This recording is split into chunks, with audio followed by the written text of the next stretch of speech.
2006 मध्ये Rhonda burn यांनी एक पुस्तक लिहिलं ज्याचं नाव होतं द सिक्रेट यांनी एक रहस्य.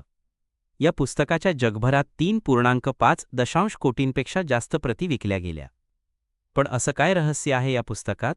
या पुस्तकाचा संपूर्ण आधार एकाच नियमावर आहे, त्याला म्हणतात लॉ ऑफ अट्रॅक्शन म्हणजेच आकर्षणाचा नियम. याचा साधा नियम आहे, समान गोष्टी समान गोष्टींना आकर्षित करतात.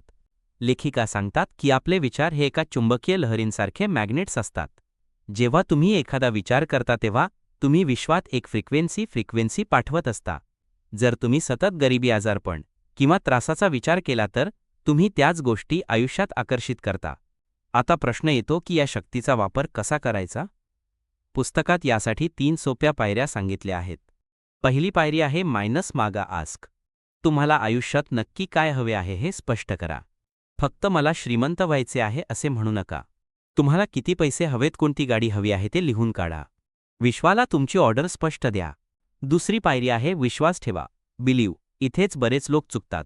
ती गोष्ट तुम्हाला आधीच मिळाली आहे असा पूर्ण विश्वास ठेवा. तुमच्या मनात शंकेला अजिबात जागा नसावी. ती गोष्ट मिळाल्यावर तुम्हाला जो आनंद होईल तो आत्ताच अनुभवा. तिसरी पायरी आहे स्वीकारा, रिसीव्ह. जेव्हा तुम्ही आनंदी आणि उत्साही राहता तेव्हा तुम्ही विश्वाच्या फ्रिक्वेन्सीशी जोडले जाता. आता येणाऱ्या संधी ओळखा आणि ती गोष्ट स्वीकारण्यासाठी तयार रहा. पहिले साधन म्हणजे कृतज्ञता, ग्रॅटिट्यूड, थँकफुलनेस. तुमच्याकडे जे नाहीये त्याबद्दल रडण्यापेक्षा तुमच्याकडे जे काही चांगलं आहे, जसे की कुटुंब, आरोग्य, घर. दुसरे साधन म्हणजे व्हिज्युअलायझेशन, बॉन्ड डोळ्यांसमोर चित्र आणणे. रोज सकाळी किंवा रात्री झोपताना 5 मिनिटे डोळे बंद करा आणि तुमचे स्वप्न पूर्ण झाले आहे असे चित्र डोळ्यांसमोर जिवंत उभे करा. तो आनंद मनापासून अनुभवा. पण जर तुम्ही हा विचार बदलला आणि मनात सतत यशानंद आणि समृद्धीचा विचार केला तर हे विश्व तुमच्याकडे त्याच चांगल्या गोष्टी पाठवू लागते.